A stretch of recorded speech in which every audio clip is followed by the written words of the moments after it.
Back to awards, but staying with AD, who was fantastic in Game 1. He was fantastic. AD has some interesting things to say. To Dave McMenamin, we talked about MVP finalists and deserving MVP finalists. Anthony Davis is not a Defensive Player of the Year finalist. And he says to Dave McMenamin of ESPN, I'll never get it.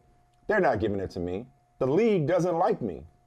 I don't think the league votes on this, but okay. I'm the best defensive player in the league. I can switch 1 through 5. I can guard the pick and roll the best in the league from a big standpoint. I block shots. I rebound. I don't know what else to do. I'm over it, which is what people say when they're not over it. I'm over it. I'm just going to do what I got to do to help the team win and try to play for a championship. Accolades and individual awards, I'm done with those. Your thoughts? I'm on his side.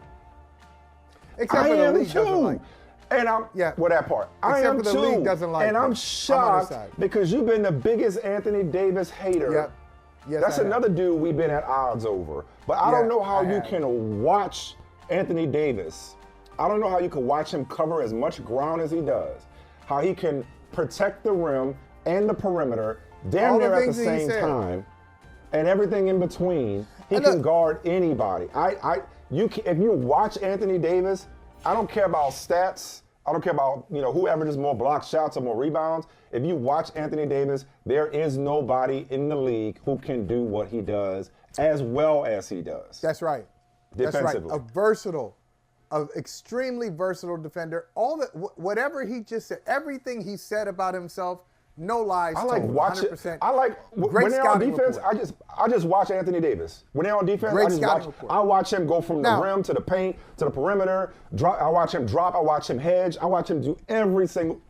He's incredible. He got a valid. Now you know this.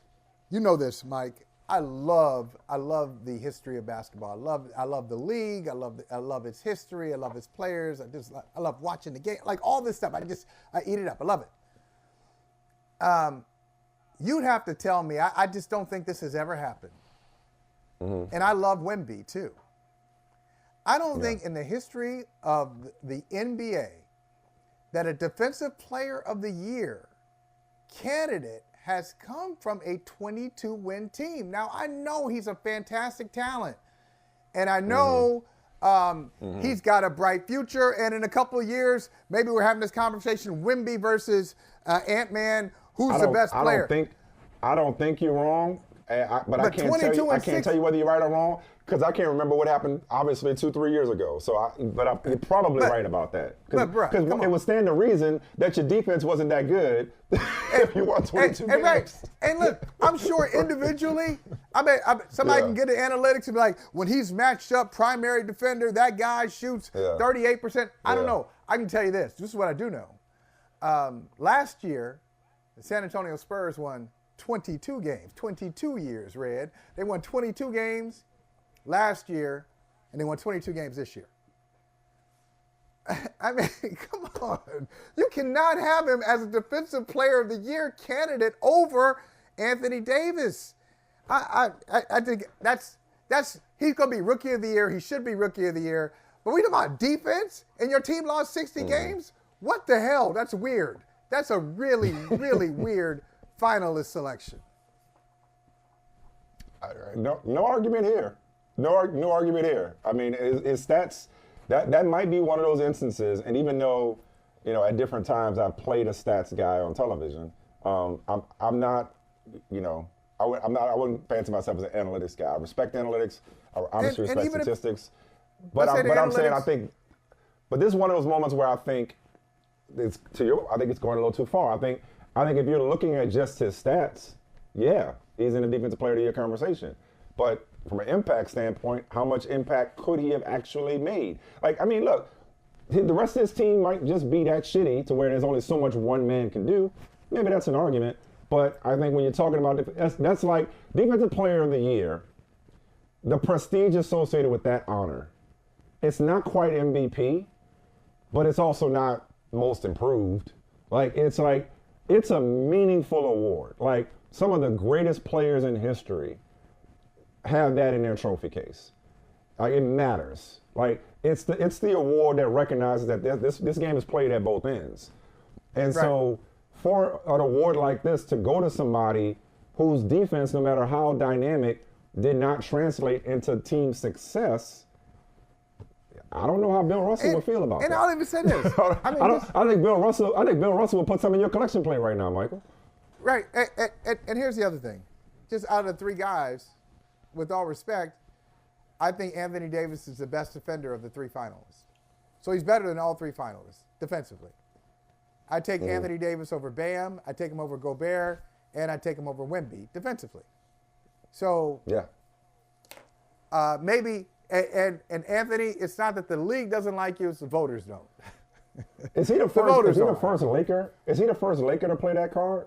I don't like. You want to talk about first defensive player of the year candidate from a 22-win team? It ain't often that an LA Laker could be like, the league got it out for me. Like, it's usually the opposite. No, the league loves. The league loves the Lakers. The league don't like me. I don't know if the league don't like you.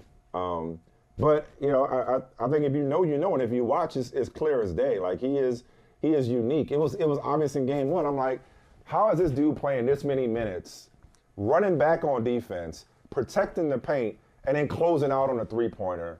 Like, it just he's not Wemby in terms of like this video game, Elliot from Bedazzled creative player, but he damn close in terms of his ability to cover as much ground as he does.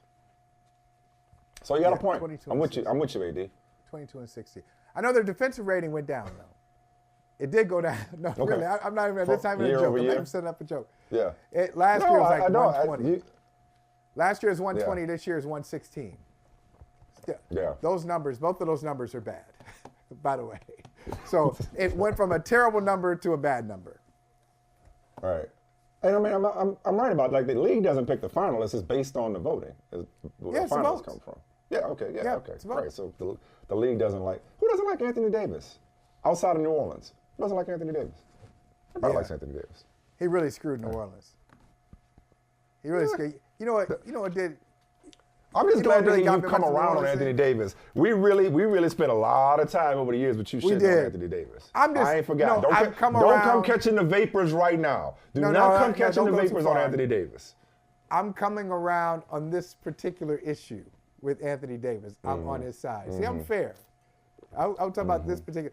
What he's saying, when he's screaming in the in-season tournament after like scoring over a dude who's 5'9", I'm him in the in-season tournament that they won. I'm like, okay, that's a little much. Okay, I can't be on the side. Anthony Davis out of a championship. Y'all act like Anthony, wherever y'all are, act like you're on a championship. Y'all want to put that asterisk next to his bubble championship. Y'all act like he ain't got a title to his name. I could see if Anthony Davis had never won anything.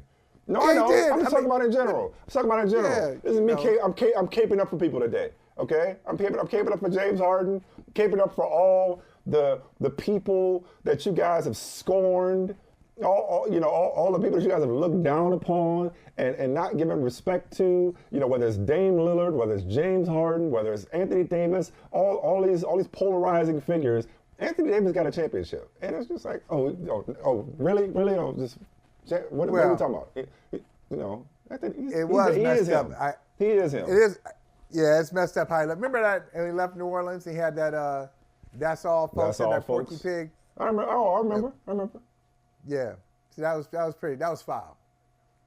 Come on, how are you a proud son of New Orleans? Go stand up for that. Me? You go stand up for that. Me? Oh, yeah, how you gonna stand up for that? You know why? I am a proud son of New Orleans. A, I don't think he was shitting on New Orleans, the city. I root for the city. B, I grew up in a time when we didn't have a basketball team.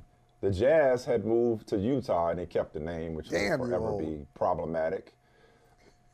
Still 10 years younger than you.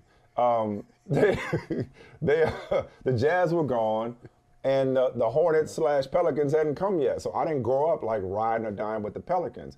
I don't think he was like saying, I don't want to be in this city. Who would say that? I think it was like he wanted to win so people like Michael Holley could stop talking about how he wasn't a winner. And then when he won, people like Michael Holley still say he ain't that dude. So that's why you say the league don't like him. That's why you're upset. Because people like you don't give him the credit that he deserves. Y'all don't give him the credit that he deserves. Yeah, you are. You're the establishment. Hey, thank you for watching Brother from Another. If you haven't hit that subscribe button, go ahead and do that now. Don't forget you can catch us 3 to 4 weekdays on PeacockTV.com and on Sirius XM Channel 85.